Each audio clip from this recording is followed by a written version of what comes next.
Hey everyone, and welcome back to another video. So today we're going to review two games from the T1 LNG series, which is game 1 and 3, where we saw Orianna versus Azir in both games. And the reason I want to review these is because, one, I want to kind of show you guys the Comet Orianna technology with the 3 points W. Now, this isn't new, but I kind of want to talk about like how you're meant to do it properly. And I also want to talk about the responses to it, because I actually think the response from the Azir both times wasn't that great, even though they swapped sides. So I think both players, when they played the Azir side, didn't quite have the correct setup. So let's take a look at the setups real quick. So for Orianna, it's the full early game. So the way this works is basically you want to take as much early game and as much mana as possible in your runes. You want to take Comet, and you're looking to trade more with QW than you are with Q poke. And this is quite good versus Azir because it's a bit hard to constantly harass Azir with Q because he's fairly long range, but you can, generally trade with actual QWs. It's also pretty important with this setup that you rush chapter. Now, that means that you can't really rush tier 2 boots early. It means it's kind of hard for you to go something like Darksteel or tier. You actually just need mana early. You need the chapter. So we'll see that. Now, on the other side, what's Azir's setup? Well, Azir, I don't really like Azir's setup too much. I do like the second wind. I think that could be important in a lane like this where you're going to take a lot of poke, but I don't really like the Conquerors. So in a matchup like Orianna, I'm pretty sure you should have Halo Blades, and the reason is that, one, Halo Blades allows you to trade back a bit easier. Conqueror it's quite difficult to really stack it against Ori. Now, Conqueror is never really taken as a laning rune, right? Like, it's more of a scaling rune, but you'll see he falls so far behind in lane that the scaling ultimately just ends up not really worth it. The other thing about about Halo Blades is you get Taste of Blood. So by taking the red tree, you're going to get a bit more sustain, and we'll see that that's pretty important in the lane. So we're going to watch game 1 mainly from Faker's point of view, and then we'll watch game 3 mainly from Scout's point of view. So we'll start off with this. So Ori in this lane, you can see that she's getting pushed over the wave very early, which is obviously nice. She knows that the enemy jungler was forced out of the bot side, which means that as long as she tugs the bot side, she should be safe, and that's going to allow her to harass pretty much as possible.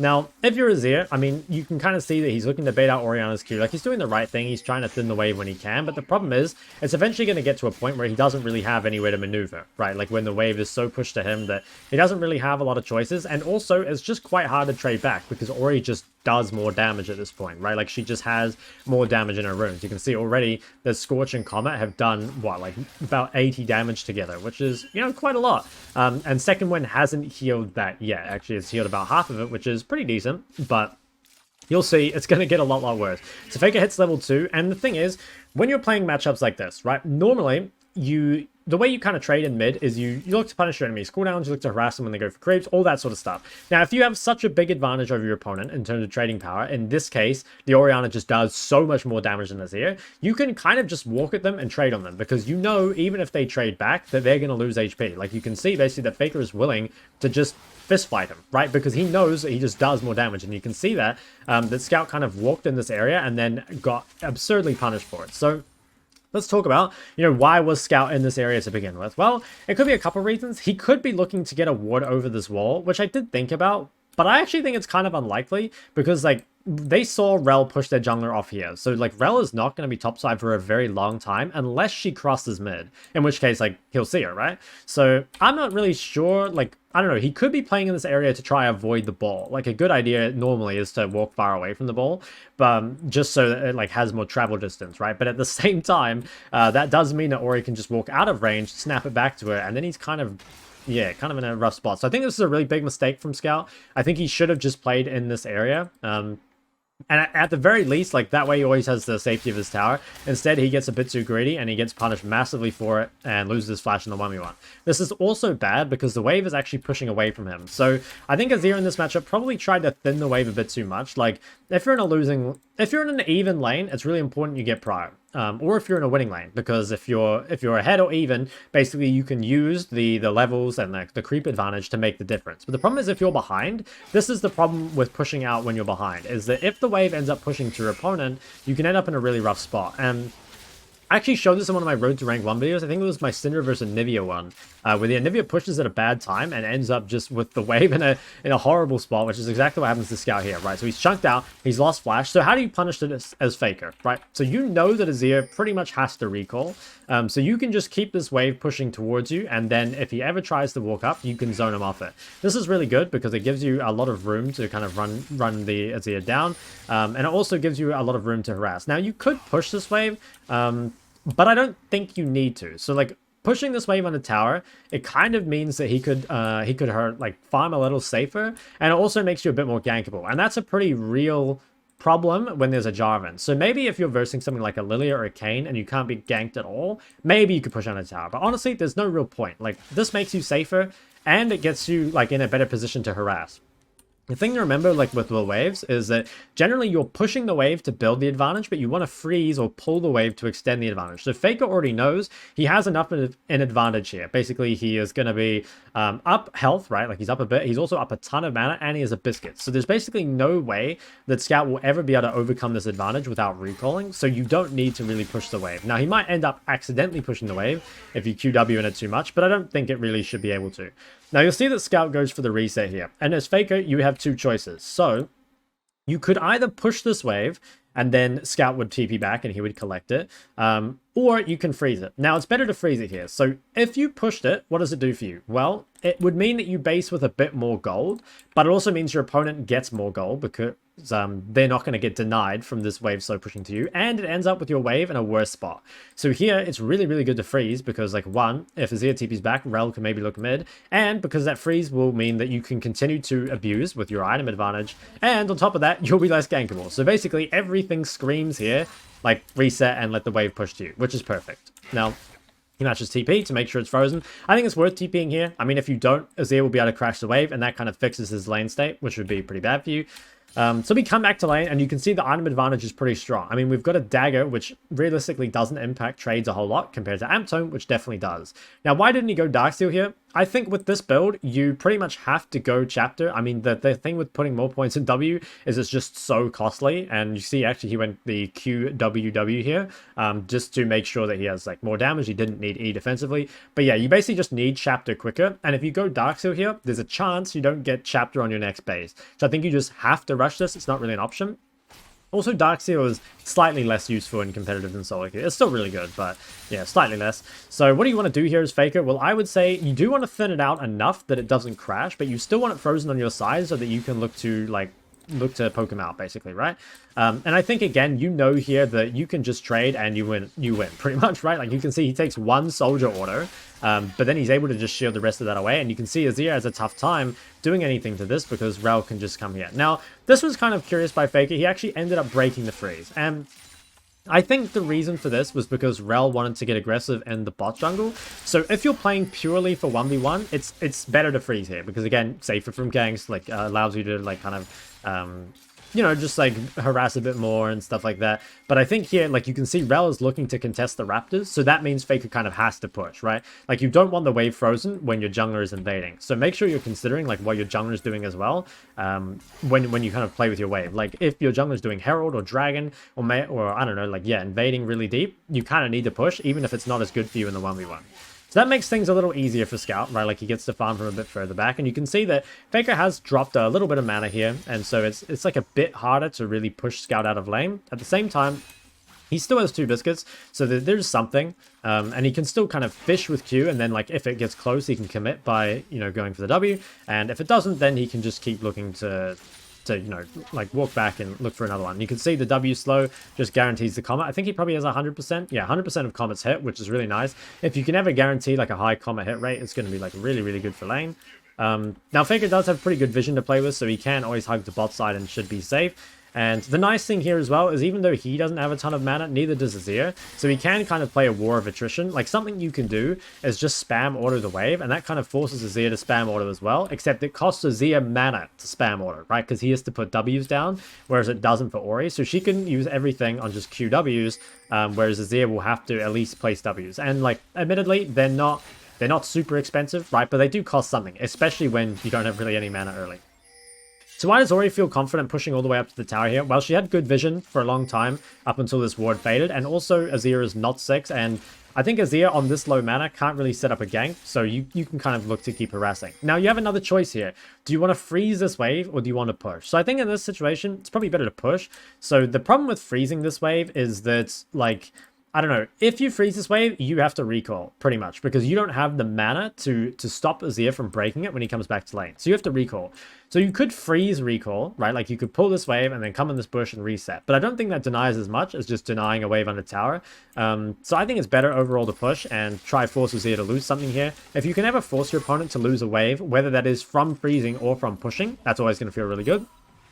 So you can see Ori is now up a ton of gold and is going to be up a lot of combat stats. So this is where the lane gets really, really rough. Because you can see Azir, he's got sustain, but he's got a bunch of components, whereas Ori has chapter and is like really, really strong. Now, normally in this 1v1, like when Azir's play into Ori, if you get to level 6 in a reasonably good spot, you're actually pretty happy. Because like now you have a like gank threat onto the immobile Ori. Especially with a champ like Jarvan, you can look a lot. Now, the problem is, he's actually just like kind of so far behind that it's going to be really hard to contest. And while Jarvan is showing on the map, Ori can kind of play freely. Now, Faker's a little bit scared of getting shoved into tower. That's something you always have to be a little bit aware of when you play against the Azir. Now, that's probably why he wants to shove. I think better to shove and kind of have the wave come back out in the middle. That way it's a bit easier to harass and you don't have to be up super far in the lane. So that's kind of just like how the matchup goes. Like once he hits 6, you need to make sure the wave is a bit further out just so you don't get shoved. Now, Azir, what's his name? Jarvan is spotted on that ward. Faker just comes and pokes him out a little bit and then comes back to mid. So he really wants to get aggressive here, but obviously always has to be considering Jarvan and also have to pay attention to what Rel's doing. So when you're playing mid lane, it's really different. Like the amount of aggression you can put down if you have Rel like next to you compared to Rel like doing a Gromp or something, right? So Faker's probably factoring that in, being like, okay, like my Rel is pretty far away from me, so I do have to be careful how far I push up. I still want to look for harass, you know, like on the cannon or something like that. But ultimately, like it's kind of a scary time to play aggressive because Rel is so far off the map. Even though he has like pretty decent vision, the Azir gank setup is so strong that he has to respect. And you can see he's playing very far back. And in solo queue, this is still relevant, right? Like, especially if you have like a farming jungle compared to a ganking jungler, you need to be very aware of like your jungle's timer and make sure you're playing safe at the right times. You can see on this whole wave, despite being stronger, he wasn't able to pressure at all, pretty much just because like no one was really in position to help him. So resets, gets the tier 2 boots, and that's pretty nice because once you have more movement speed, you feel a bit more comfortable walking up to the tower.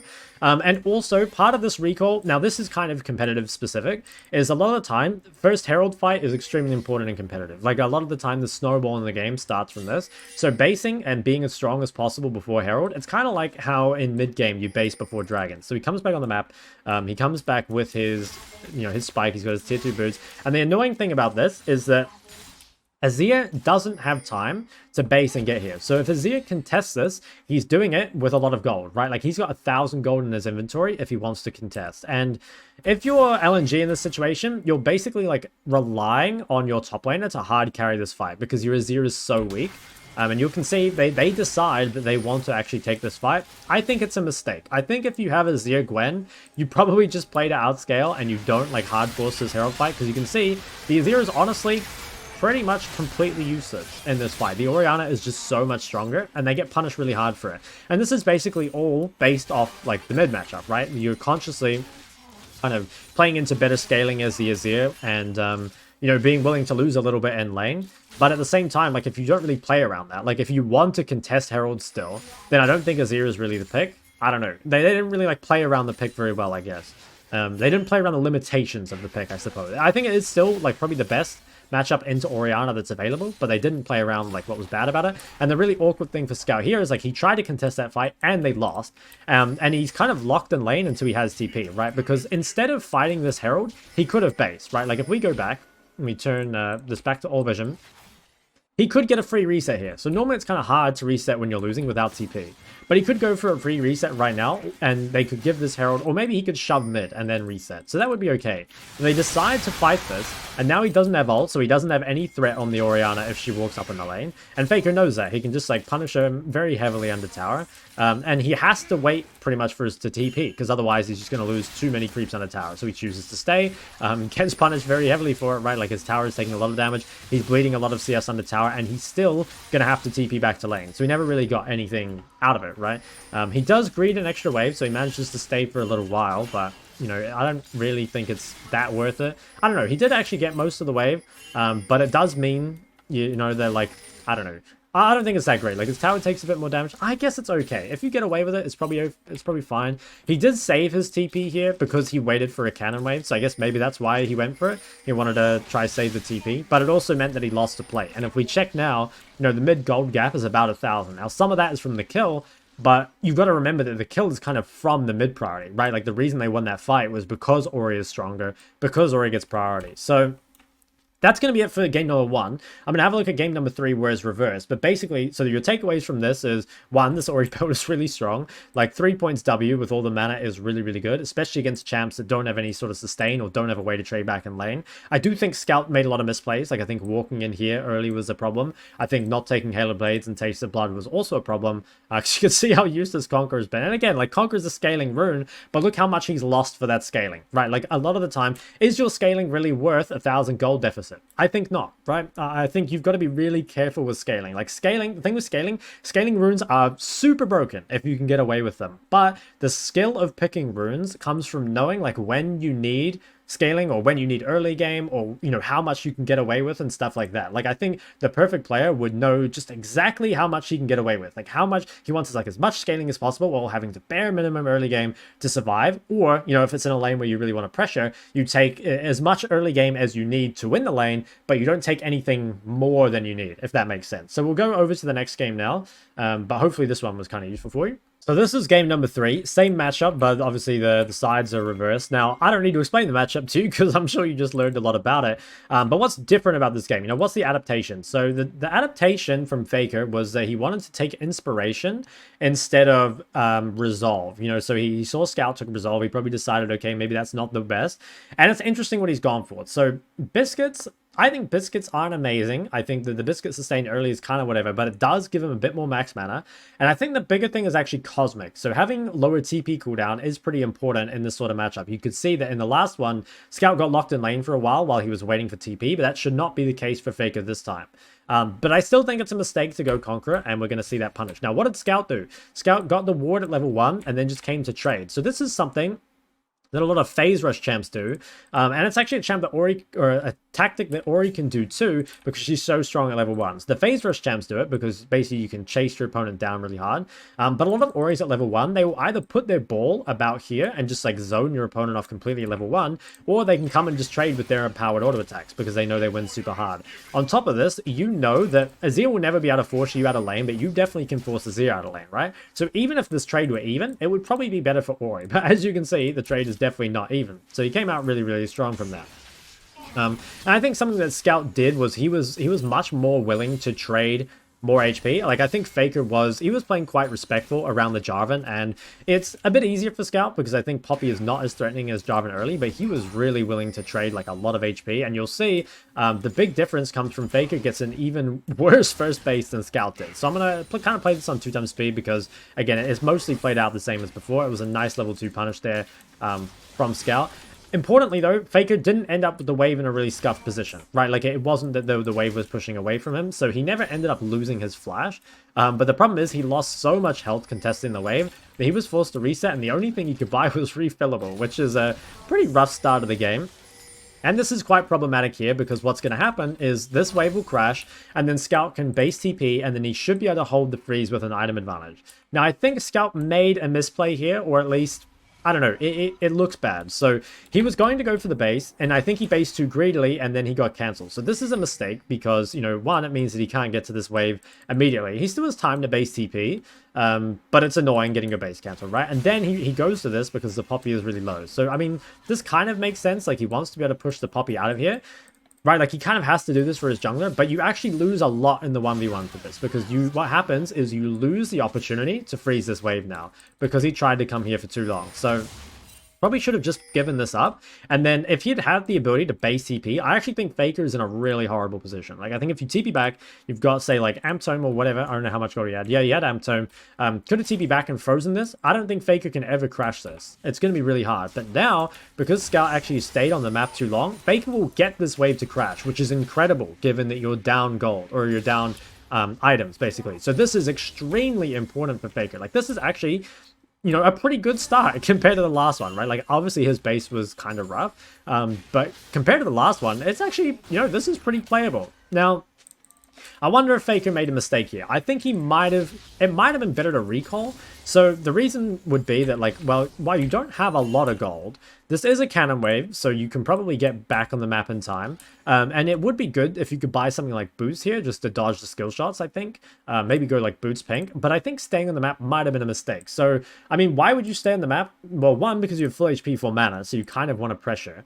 But at the same time, like, I don't know, you can't really do much with the pressure or power of a mid. Like, this is a losing matchup either way, and you'll see he gets punished pretty hard for it. So he stays, but you'll see, like, he is staying in the lane with quite a lot of effective gold.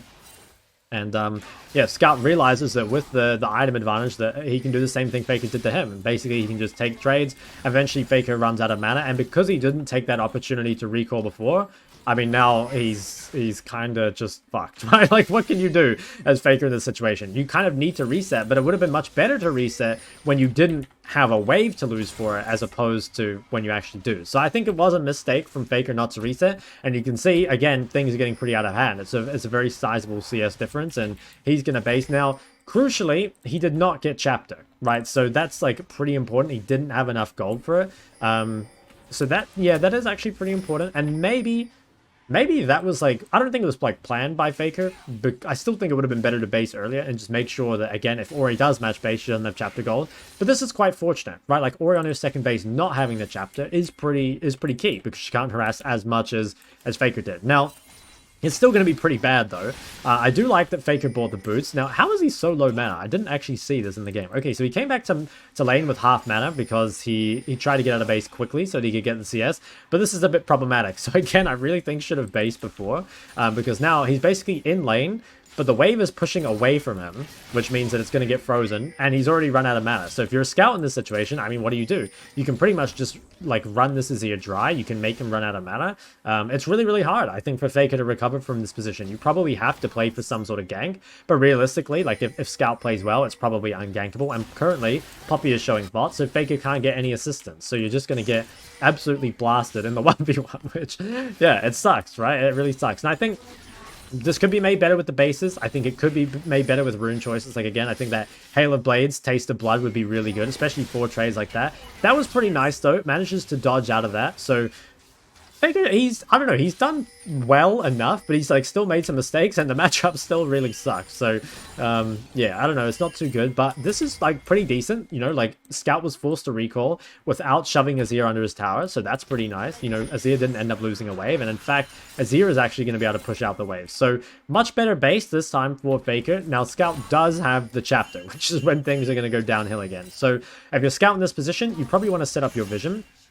Interesting that Faker didn't choose to reset. I think the reason he didn't choose to reset here is probably because he has TP soon. So while he has a lot of gold, he does have TP in 30 because he TP'd so early into the lane, and he has Cosmic. So if you're Faker in this situation, you probably just trade a bunch of HP and then look to TP back with Chapter or something. So you can afford to take some really dumb trades here as Faker because, you know, again, you've got that TP in your back pocket. So just, yeah, trade like a maniac. It doesn't really matter. Like, try and run the Ori out of at least a little bit of mana, or make some of her cooldowns. If you could ever bait or ult, it would be great, but I think it's pretty hard. Yeah, so kind of doing what he can, always knowing that he can reset back to the lane. And Scout, he's just placing a bit of vision. At least he's not as scared of the gank. You know, Azir Poppy is still pretty good gank setup, but it's not, I think, as good as Jarvan. Although it's actually pretty close. I think it's 6. You know, they are quite good. So here, you know, Faker will go for his reset, but he has TP, and he will commit it to make sure he keeps up the plates. So very different from previous game is that these plates aren't getting knocked down. I think it was about like 9 minutes 30 or something. Faker had taken 2 plates purely in 1v1, whereas Scout's managed to take 1, but he doesn't get the gold for it, which is pretty important, right? So the mid lane gold difference is a lot better. Now, because Azir was forced to TP mid, though, and because it's on a cannon wave, it's a really good time for Scout to dive bot. So diving on cannon waves is the best because 1, the wave is bigger. 2, if you manage to kill them, they lose the cannon. And 3, your opponent can't follow because it takes ages for them to clear the wave. So Scout, he pushes mid, and they know that they have a 4-man opportunity on bot when there is no TP and guaranteed no move from the Azir. So LNG, they come down bot, and they look to dive. So this is, again, it's a punishment for the mid matchup, right? And this is why it's like, especially at a high level, you know, in pro play in particular, priority is so important, because even if you could say even in CS, right, he's not, but even if he's even CS, that doesn't mean that like the game is actually even, right? Like here, bot lane got absurdly hard punished for what's happening mid, and Faker's actually been playing like mid reasonably well, right? And he comes down bot and he almost trades something, but it doesn't quite get it. But that's rough, right? Like, that's the reality of having a losing mid priority. And the thing that makes Ori so broken is that she gets this priority while blind picking. That's the key, because like normally in pro play, right, like you are expecting your blind picks to lose priority. You're spending your counter picks to get priority, which is why, you know, like red side last pick is so important, and why blue side first pick is so important for getting a power pick. So Ori is so good because there is pretty much no matchup that you can counter pick into her that's like viable at the pro level. Like obviously you can pick stuff like Aurelia to get priority, but there's pretty much no viable options at the pro level that get priority. And so what that means is you have to play for some other win con. You have to play for outscaling. You have to play for ganks up. You can't play to just hard win 1v1, and you have to kind of have enough strength in your other lanes to make sure that she can't use her mid prior and, like, I don't know, invade your jungle or move down the map and dive bot or something. So it's a pretty big punishment. And from here on out, I mean, there's nothing too interesting actually in the 1v1, but I thought you guys would find both sides of this matchup very interesting. So, I don't know, there was kind of like pros and cons to each of them. I still think the best way to play this overall is, again, that like Halo Blades, Taste of Blood. I'm not actually sure if Second Wind is that good. I mean, it's good for your first base, but I'm not sure if getting a realistic good first base is, yeah, well, is realistic in this matchup. Now, I'm just like not really sure. This is not a matchup I've played myself, and also well, I've played it, but I haven't played it at a level like this, right? Like I've never played against Faker or Scout in this matchup, so that's obviously going to be a factor, right? Because like you can verse someone in solo queue, and if they don't play it out properly, right, like it's going to be a very different outcome normally. Like it's just going to be a skill gap. So yeah, we'll probably end it there. Let me know, guys, what you thought of this video. I will pin a comment talking about the replays, because I know a lot of you ask about how to get them. TLDR as you can't, which is really unfortunate. But if there's any other matchups you'd like me to cover, I probably will. But hopefully you did enjoy this video. I think it's always quite enjoyable to watch these high-level lanes. Like, even if the outcome is like only a 20 CS lead, and the reality is like, that's kind of like boring to look at, right? I think there's like a lot of intricacies to the lane, and personally, it's like something I really like watching. And the laning phase is definitely my favorite part of League of Legends. So if you did like the video, go ahead and like and subscribe, guys, and I'll see you in the next one.